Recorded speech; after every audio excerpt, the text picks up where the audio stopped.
যাদের হাতে যায় ক্ষমতা দেশ যেন বাপের ভিটা, রাখতে চেয়ার শুরু করে বিদেশিদের পাচাটা। যাদের হাতে যায় ক্ষমতা দেশ যেন বাপের ভিটা, রাখতে চেয়ার শুরু করে বিদেশিদের পাচাটা। বিদেশিদের কথা মতো চালায় ওরা নিজের দেশ, বিদেশিদের কথা মতো চালায় ওরা নিজের দেশ। দেখতে দেখতে গোল্লায় গেল আমার সোনার বাংলাদেশ। কথা ঠিক কিনা? একে একে শেষ করেছি সবার দেখা হইল শেষ, দেখতে দেখতে গোল্লায় গেল আমার সোনার বাংলাদেশ। দেখতে দেখতে গোল্লায় গেল আমার সোনার, আমার সাথে দেখতে দেখতে গোল্লায় গেল, দেখতে দেখতে গোল্লায় গেল আমার সোনার। কেউ দিল না সবাই নিল, আমরা যে কলুর বলদ, সারা বছর নেয় না খবর, নির্বাচনে খুব দরদ।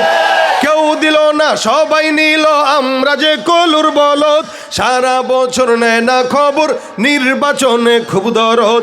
নির্বাচনের আগে নেতায় ধরে কত রকম বেশ, নির্বাচনের আগে নেতায় ধরে কত রকম বেশ। দেখতে দেখতে গোল্লায় গেল আমার সোনার, দেখতে দেখতে গোল্লায় গেল আমার। একে একে শেষ করেছি সবার দেখা হইল শেষ, দেখতে দেখতে গোল্লায় গেল। শান্তি আসবে দেশে, আর আসবে, তবে কিসে? ইসলামে। কিসে? এই চোর বাটপার যা বলেন, বাংলাদেশ থেকে যারা বিতাড়িত হয়েছে, এদেশে আইন যদি ইসলামিক আইন থাকতো, একটাও হাত পা নিয়ে যাইতে পারতো না, হুইল চেয়ারে পালানো লাগতো।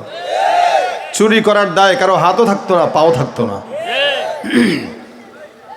এই জন্য ইমানদারদের গুনাহ এক প্রকার, বেঈমানের গুনাহ, বেঈমান মানুষের হক নষ্ট করে গুনাহ করে, বেঈমান চুরি করে, ডাকাতি করে, নারী নেয়, মদ খায়, ইয়াবা, গাঁজা, ফেন্সিডিল অথবা মাদক দ্রব্য এগুলো সেবন করে। এটা হচ্ছে বেঈমানের গুনাহ। আর ইমানদারের গুনাহ, ইমানদার নামাজ কাজা করে না, হজ মিস করে না, জাকাত অনাদায় করে না, মানুষকে কষ্টও দেয় না, হাসি মুখেই কথা বলে, সবই করে।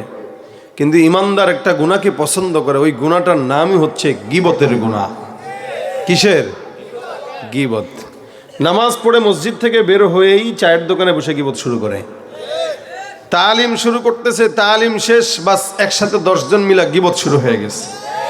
এমনকি আলোচক পর্যন্ত বয়ানের ময়দানে বসে বসে আরেকজনের গীবত করে। প্রত্যেকটা জায়গাতে, প্রত্যেকটা স্থানে গীবত চলছে, এবং এটা মহামারী হয়ে গেছে। আপনার নামাজ, আপনার রোজা, আপনার অন্যান্য ইবাদত, এগুলো যখন আপনি করবেন না, তা আল্লাহ পাক ইয়াগফিরু লিমান ইয়াশা, আল্লাহ যাকে চায় মাফ করে দিতে পারে। এখানে আমরা নাফসান গুনাহ যারা করছি, যাকে চান আল্লাহ মাফ করে দিতে পারেন। কিন্তু গীবতের গুনাহ আল্লাহ পাক মাফ করে না। কেন করে না? গীবতের গুনাহ নাফসান গুনাহ না, এটা হচ্ছে আরেক ব্যক্তির হক নষ্ট করার গুনাহ। আরো ক্লিয়ার বুঝবেন, রাসূল করিম সাল্লাল্লাহু আলাইহি ওয়াসাল্লাম বলেন, আল গীবাতু আশাদ্দু মিনাজ জিনা। গীবত জেনার চাইতেও খারাপ, জেনার চাইতেও কঠিন, মারাত্মক। জেনা এটা কেউ করলো, সে নিজে গুনাহ করলো, এই গুনাহের কারণে আল্লাহ পাকের কাছে ক্ষমা যদি চায়, আল্লাহ যদি চান তো তাকে মাফ করতেও পারেন। কিন্তু গীবতের যে গুনাহ, এটা আল্লাহ মাফ করবে না। এই কারণে গীবত আপনি যারটা করলেন, যার নামে করলেন, এটা তার হক নষ্ট করার গুনাহ হইল।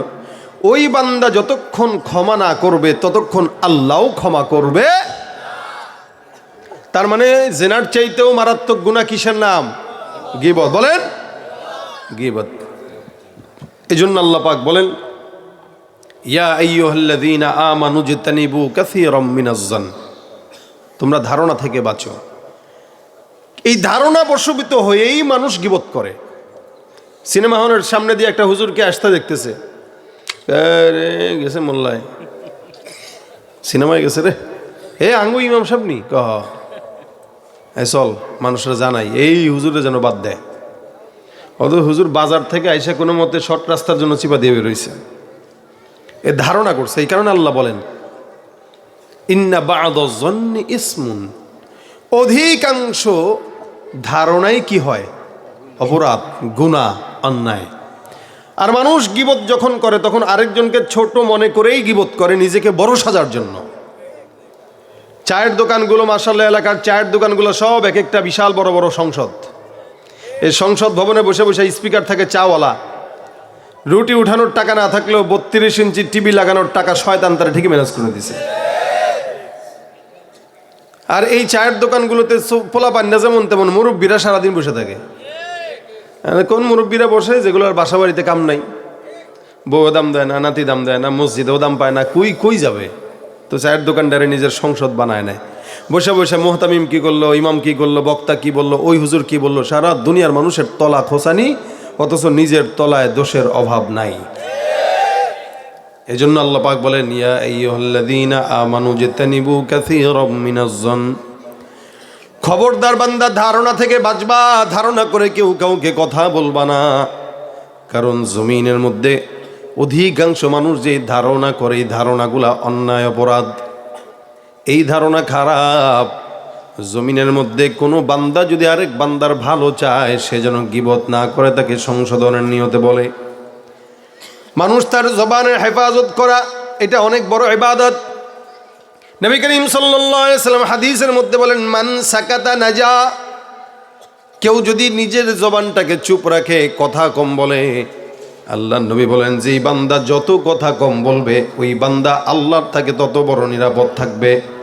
এই জমিনের মধ্যে যে যত বেশি নিরাপদ থাকতে চায়, ওই বান্দা যেন তত বেশি তার জবানের হেফাজত করে। নবী করিম সাল্লাল্লাহু আলাইহি সাল্লামের কাছে এক সাহাবী আসলেন, ডাক দিয়া বলেন ইয়া রাসূলুল্লাহ, আমাকে আপনি একটু নাজাতের রাস্তা বাতলায় দেন। পয়গম্বর, আমাকে এমন কথা বলেন, এমন আমল দেন যে আমলের কারণে আল্লাহ পাক আমাকে নাজাত দিবেন। খুব বুঝবেন সাহাবী কি চাইলো, বলে নাজাত চাইলো। আল্লাহর নবী ডাক দিয়া কয়, তুমি তোমার নাজাত যদি পেতে যাও দুনিয়াতে এবং আখিরাতে, তাহলে আমলিক আলাইকা লিসানাক, এ সাহাবী তুমি তোমার জবানের হেফাজত করো। কারণ যেই বান্দা জবানের যত হেফাজত করবে, আল্লাহ পাকের কাছে ওই বান্দা তত বেশি নিরাপদ থাকবে। কিসের হেফাজত ভাই, জোরে বলেন, কিসের হেফাজত? সিদ্দিক আকবর আবু বকর রাদিয়াল্লাহু তাআলার নাম শুনছেন তো আপনারা? ইসলামের কত নম্বর খলিফা? হ্যাঁ, প্রথম পহেলা খলিফা আবু বকর সিদ্দিক। উনি একদিন জিহ্বাটা বের করলেন, এরকম করে টান দিয়ে, একবার নিচে নেয়, আরেকবার উপরে নেয়, একবার ডানে নেয়, আরেকবার বামে নেয়, বারবার জিহ্বাটাকে ধরে ধরে টান দেয়। কিছু সাহাবী দেখে দেখে ডাক দিয়া কয়, আবু বকর, ব্যাপারটা বুঝলাম না, জিহ্বাটাকে বারবার মুখ থেকে বের করে টান দেন আর ব্যথা দেন, কারণ কি? ব্যথা পান না আপনি? দেখেন সাহাবা আজমাইনদের ইমানের হালাত কি। আবু বকর সিদ্দিক ডাক দেয়া কয়, সাহাবী, আমি আমার জবানটাকে বারবার টান দেয়া এদিক নেই সেদিক নেই, কারণ হলো এই দুনিয়ার জমিনে যত মানুষকে বিপদের মধ্যে পড়তে দেখলাম, প্রত্যেকটা মানুষ লাঞ্ছিত হওয়ার এক নম্বর কারণ হলো তার জবান। জবান দিয়ে উল্টাপাল্টা কথা বলছে তো বেঈমান হয়ে গেছে, জবান দিয়ে উল্টাপাল্টা কথা বলছে তো বউ তালাক হয়ে যায়, ঠিক না? খালি জিহ্বা দিয়া কইছে তালাক, শেষ। রাগের মাথায় তো কইছে হুজুর, হ্যাঁ বড় রাগের মাথার খুশির মাথায় কেউ যদি বউরে আদর করে আই লাভ ইউ জান, তালাক। কেউ তালাক হইব নি? কি কন আপনারা? কেউ যদি বউরে 100 বার I love you, I love you, I love you, তোমার তালাক, তাও এই জবান এমন একটা জিনিস, সারা জিন্দেগি গুনাহ করছে, অন্যায় করছে, শেষ জামানায় এসে বলছে লা ইলাহা ইল্লাল্লাহ মুহাম্মাদুর রাসূলুল্লাহ। ও আল্লাহর নবী বলেন আল ইসলামু ইয়ানহাদিমু মা কানা ক্বাবলা। সারা জিন্দেগির সব গুনাহ একটা জবানের স্বীকারোক্তি দিয়া আল্লাহ পাক মাফ করে দিয়েছেন। এই জন্য আবু বকর সিদ্দিক ডাক দিয়া বলেন, এই জীবন দিয়া, এই জীবনের মধ্যে, দুনিয়ার মধ্যে যত বান্দাকে দেখলাম, প্রত্যেকটা বান্দা তার জবানের কারণেই বিপদে পড়লো। যার জবানের ঠিক নাই তার সম্মানের ঠিক নাই।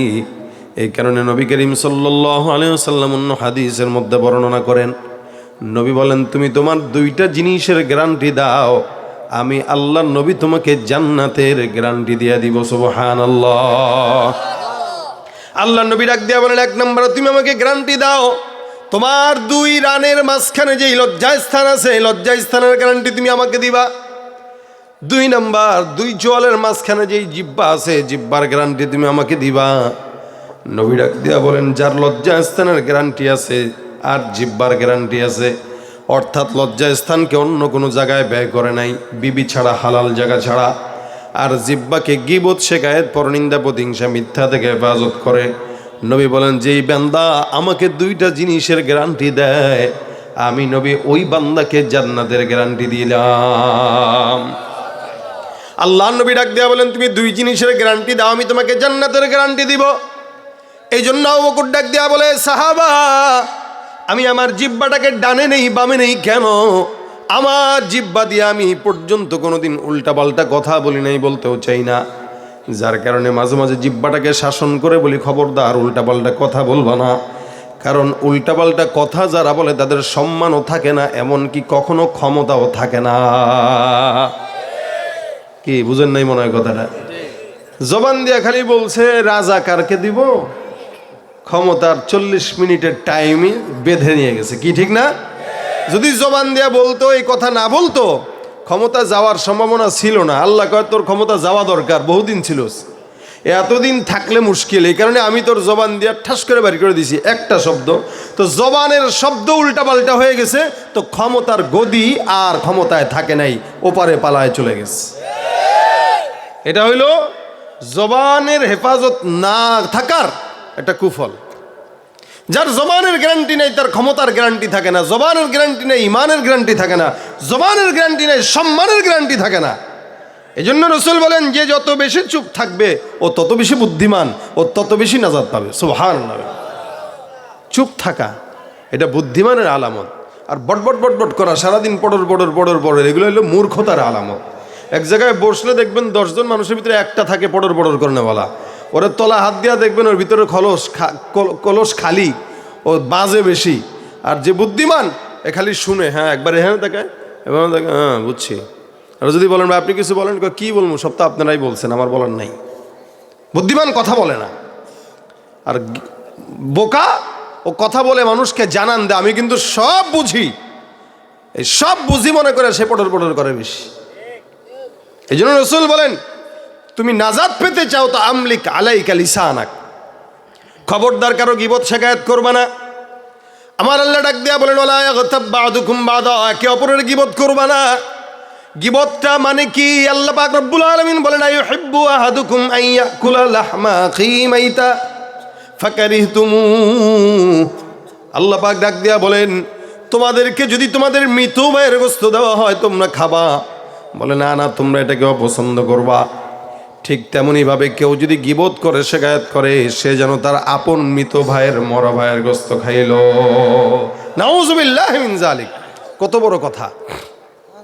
এই জন্য আল্লাহ পাক রব্বুল আলামিন বলেন, খবরদার কেউ কাউকে ছোট মনে করবা না, খারাপ ভাবে ডাকবা না। ইয়া আইয়ুহাল্লাযীনা আমানু লা ইয়াসখার কওমুম মিন কওমিন আসা আইয়াকুনু খায়রাম মিনহুম ওয়ালা নিসাউম মিন নিসাইন আসা আইয়াকুন্না খায়রাম মিনহুম। খবরদার কোনো জাত কোনো জাতিকে ছোট চোখে দেখবা না, কোনো পুরুষ কোনো পুরুষকে ছোট কথা বলবা না, কোনো পুরুষ কোনো পুরুষকে খারাপভাবে তাকাবা না, কোনো নারীও কোনো নারীর দোষ ধরবা না, কোনো নারীও কোনো নারীকে ছোট চোখে দেখবা না। একই ঘরের মধ্যে আপন 2 ভাইয়ের বউ থাকে, এক বউ আরেক বউরে দেখতেই পারে না, আছে না নাই? এই এক বউ আরেক বউরে দেখতে পারে না, যার কারণে স্বামীর সঙ্গে সারাদিন অমুক এই করছে তমুক এই করছে। মেয়েদের ভিতরে অনেক বেশি একজন আরেকজনকে ছোট চোখে দেখা আল্লাহ পাক রব্বুল আলামিন নিষেধ করলেন। আল্লাহ পাক নিষেধ করে ডাক দেয়া বলে, হে পুরুষরা, হে নারীরা, শুনে রাখো, তোমরা যাকে ছোট চোখে দেখতেছ, যাকে তোমরা কন্যায়ভাবে দেখতেছ, যাকে তোমরা ছোট মন মানসিকতার মনে করতেছ, হতে পারে যাকে ছোট চোখে দেখলা আল্লাহর দরবারে ওই বান্দার দাম বেশি, তোমার দাম নাই। ঠিক কিনা? আসা ইয়াকুনু খায়রাম মিনহুম, হতে পারে তারা তোমাদের চাইতে উত্তম। ওয়ালা নিসাউম মিন নিসাইন আসা ইয়াকুননা খায়রাম মিনহুম। হে নারীরা, খবরদার এক নারী আরেক নারীকে খারাপ বলবা না, হতে পারে আল্লাহর দরবারে তারা উত্তম, তোমাদের দাম নাই। ওয়ালা তালমিজু আনফুসাকুম ওয়ালা তানাবাজু বিল আলকাব। মনে রাখবা, একজন আরেক দলকে ইলজাম দিবা না, মিথ্যা অপবাদ দিবা না, তহমত দিবা না, এবং কি কেউকে কেউ খারাপ নামে ডাকবা না। আমাদের দেশের যুবকেরা দেখবেন নাম না দিয়া অন্য কোনো নামে ডাকে। এক বন্ধু আরেক বন্ধুকে ভিন্ন নামে ডাক দেয়, আছে না? এরে পাতলু এদিকে আছে না? তার মানে যে আছে বলতেছে, কেউ ডাকে নাকি আপনারা? আবার কেউ খবরদার, এটা হাসির কথা না। আল্লাহ পাক বলেন, ওলা তানাবাযু বিল আলকাব, তোমরা লকব দিয়ে কেউ কাউকে ডাকবা না, নাম ছাড়া। মা বাবা যেই নাম রেখেছে ওই নামেই ডাকবা। তবে হ্যাঁ, তুমি যাকে ডাকতেছো সে যদি ওইটা পছন্দ করে তাহলে সমস্যা নাই। যেমন আমি আমার বন্ধুকে একটা নামে ডাকলে সে খুশি হয়। যেমন স্বামীরা তাদের বিবিকে ডাক দেয়, বিবির নাম মনে করেন একটা, এখন এই বিবির নাম না ধরে ডাকা সে বিবিরে ময়না পাখি বলে ডাক দেয়, অথবা অন্য সোনা পাখি বলে ডাক দেয় না। এটা কিন্তু আবার যুবকেরা প্রেমিকের দিকে নিয়েন না। আমাদের দেশের যুবকেরা এই সমস্ত কাম অকামগুলো বেশি ঘটায়। আর এখন তো ইন্টারনেটের জামানা, এক একজনের মোটামুটি আলহামদুলিল্লাহ 1 ডজন 2 ডজন আছে। ঠিক ঠিক ঠিক, বেশি করেন না, কারণ যে ঠিক কইতেছে হের মনে হয় থাকতে পারে। তবে বাস্তবতা এটাই তো না। যুবকদের কথা বলবো কি, 50-55 বছরের মুরব্বী পর্যন্ত পরকিয়া করে ভেগে যায়। কারণ আছে। মার্কেটে যাবেন, নারীদের চলাফেরা বেশি না কম?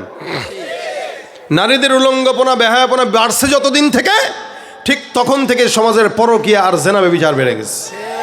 আর এই সমস্ত মা বোনদেরকে ঘর থেকে বের করার জন্য একদল লুচ্চা বদমাশরা এরা সবসময় চেষ্টা করে। শিয়াল যেরকম মুরগির স্বাধীনতা চায়, বিড়াল যেরকম মাছের স্বাধীনতা চায়, এদেশের লুচ্চা বদমাশগুলো নারীদের স্বাধীনতা চায়। অথচ নারীদেরকে ইসলাম স্বাধীনতা সবচেয়ে বেশি দিয়েছে, আর ওরা স্লোগান দেয় সমান অধিকারের। কিসের সমান অধিকার? আরে ইসলাম নারীকে সমান অধিকার কেন দিবে? ইসলাম তো নারীকে সর্বোচ্চ স্বাধীনতা দেয়, সর্বোচ্চ অধিকার দেয়। এটা নারীরাও বুঝে না যে আমাদেরকে এরা পথের পণ্য বানানোর জন্য পায়তারা করতেছে। না, নারীদের বোঝার মতো জ্ঞান নাই। তো ভাইরা আমার, তো সমাজের ভিতরে কোনো নারীকে যেন ছোট মনে না করে, এটা আল্লাহ পাকের আদেশ। এবং কেউ যেন কাউকে লকব ছাড়া না ডাকে। একটা মানুষ যাচ্ছে, তাকে মোটা বলছেন, এটাও একটা গীবত। এটাও কি? আপনি বলবেন ওমা কয় কি, এ মোটা মানুষে মোটা বলবো না তো কি বলবো? আপনি তার সামনে যায় বলেন তো সে খেপবে না? এই মোটা একটা মানুষ মনে করে হুন্ডার পিছনে পড়ছে, আপনি বলেন দেখ যায় রে। মুফাসসিরিন ইকরাম গীবতের অনেকগুলো সংজ্ঞা উল্লেখ করছেন। গীবত শুধু জবান দিয়েই হয় না, চক্ষু দিয়েও হয়। কিভাবে? মোটা যাচ্ছে, আপনি খালি পাশের টারে ঠেলা দিয়ে করলেন, দেখছো, এই যে দেখাইলেন, এটাও গীবত। ফেসবুকে একজন আরেকজনের বিরুদ্ধে লেখালেখি করা, এটাও গীবত। কি কথা? এটা কি গীবত? 3 প্রকার। গীবত 3 ভাবে হয়, 3টা নাম হাসান বসরি এটাকে লিখছেন।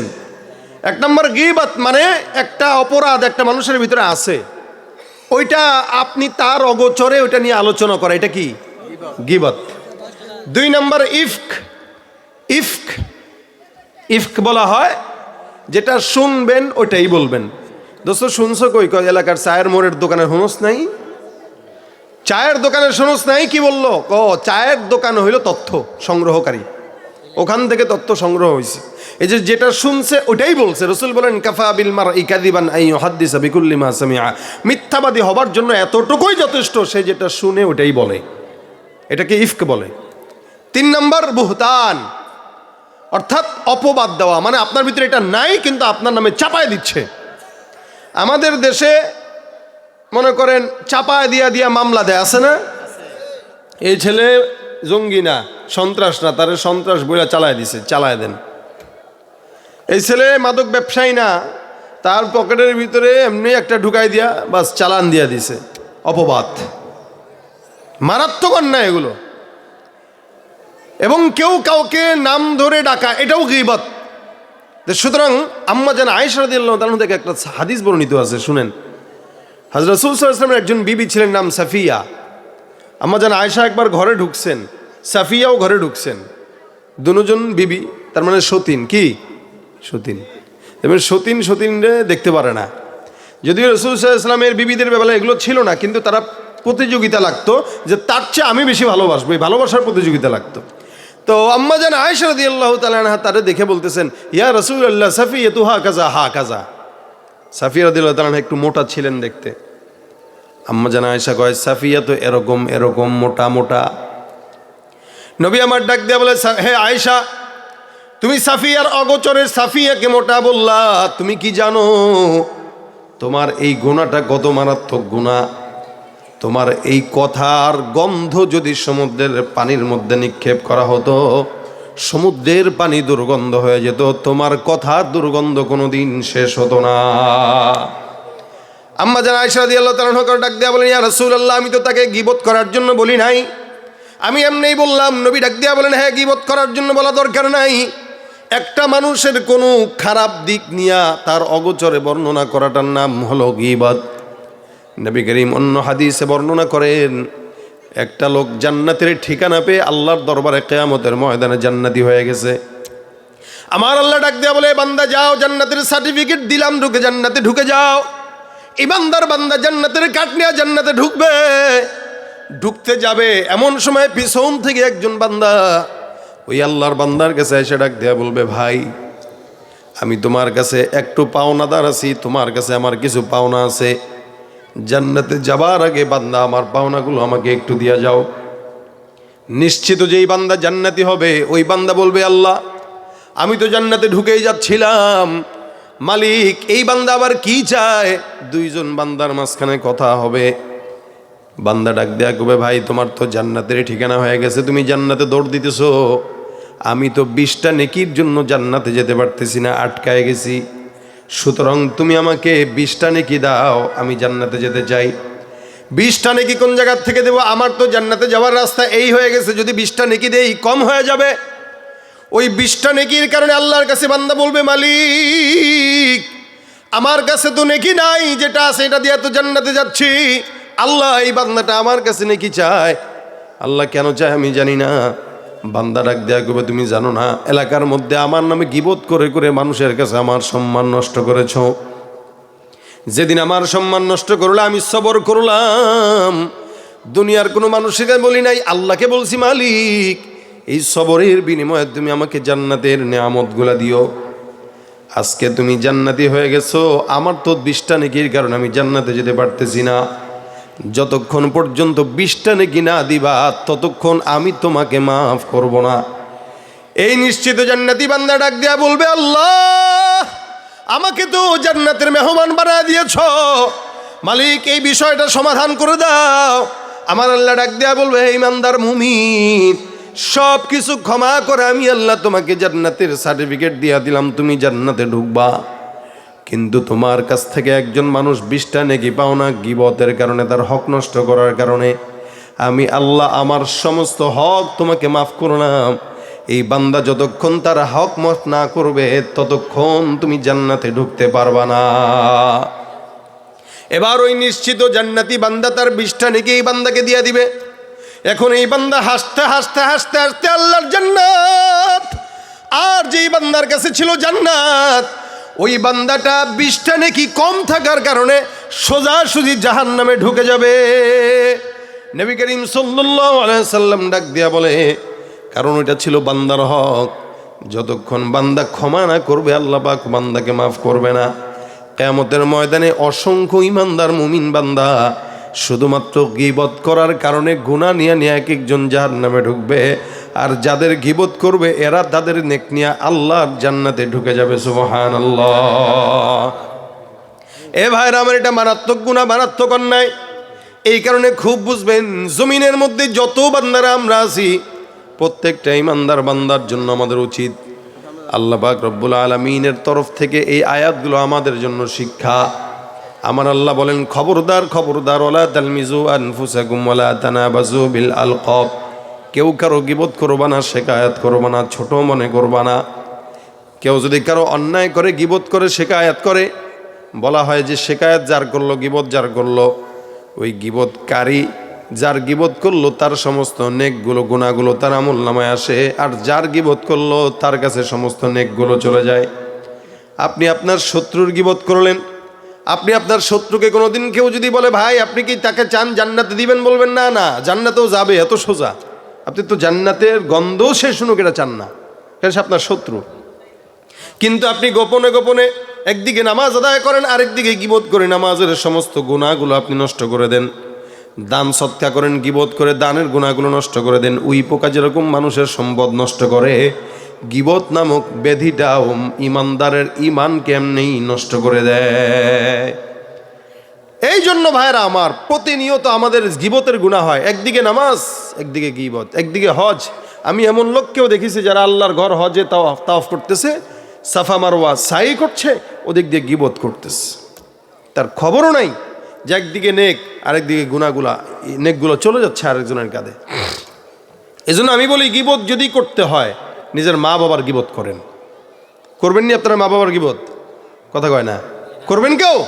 না, করবেন না, কেউ করবেন না। কারণ মানুষ মাকে ভালোবাসে, বাবাকে ভালোবাসে। এই জায়গাটায় কেউ কার মা বাবার গীবত করে না। কিন্তু আমি বলবো আপনি মা বাবার গীবতই করবেন। এই কারণেই করবেন, আপনার তো গীবতের অভ্যাস। অন্তত আপনার মা বাবার নামে আপনি গীবত করার কারণে আপনার মা বাবার গুনাহগুলো আপনার কাছে আসবে, আপনার নেকিগুলো মা বাবার কাছে যাবে।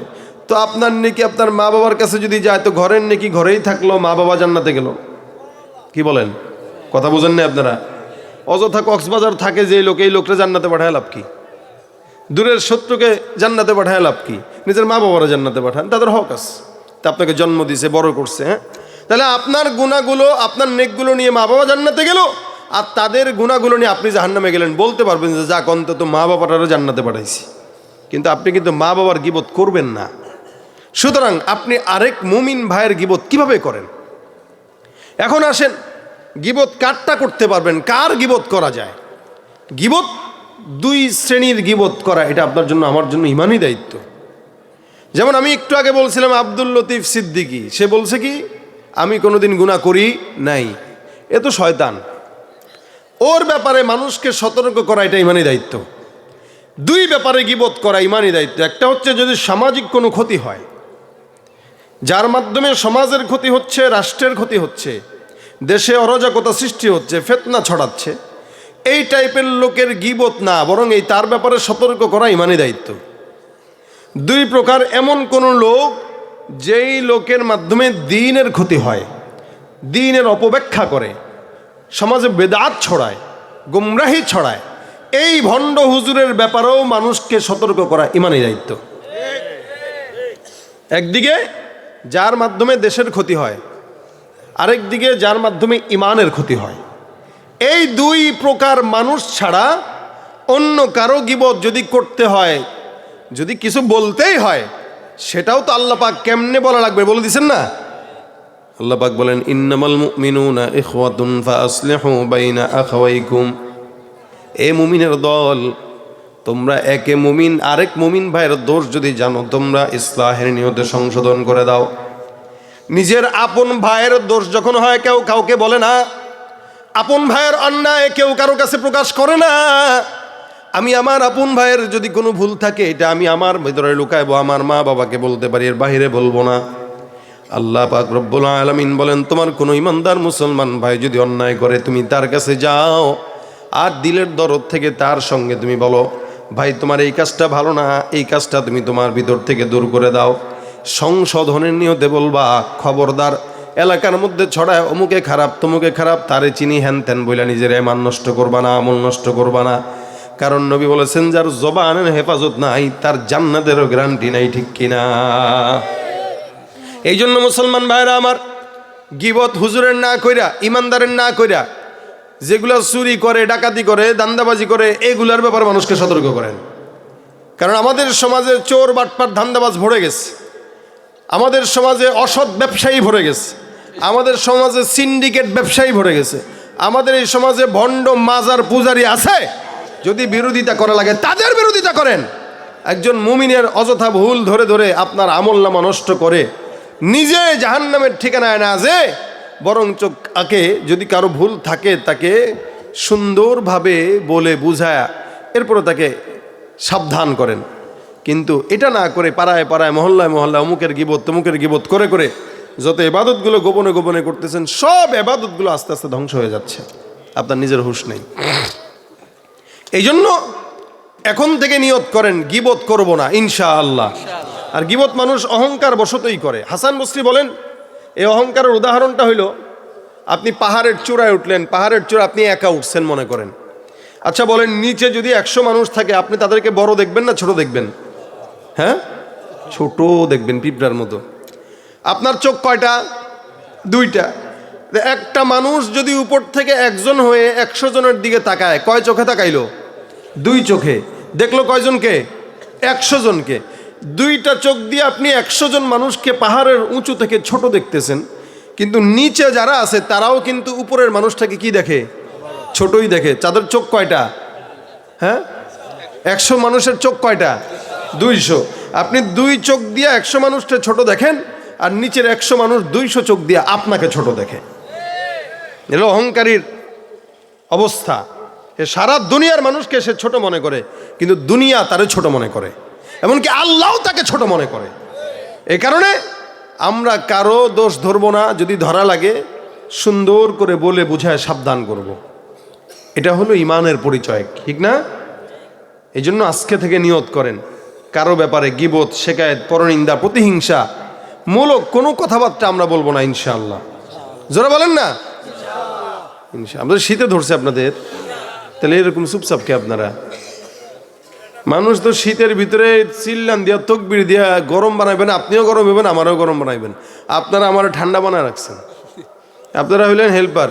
হ্যাঁ মিয়া গজল, আপনার কোনো জোন নাই, কিচ্ছু নাই। আপনি এতক্ষণ বয়ে রয়েছেন, আপনি দাঁড়ান তকবির দেন একটা, দেখি গলার জোর কত।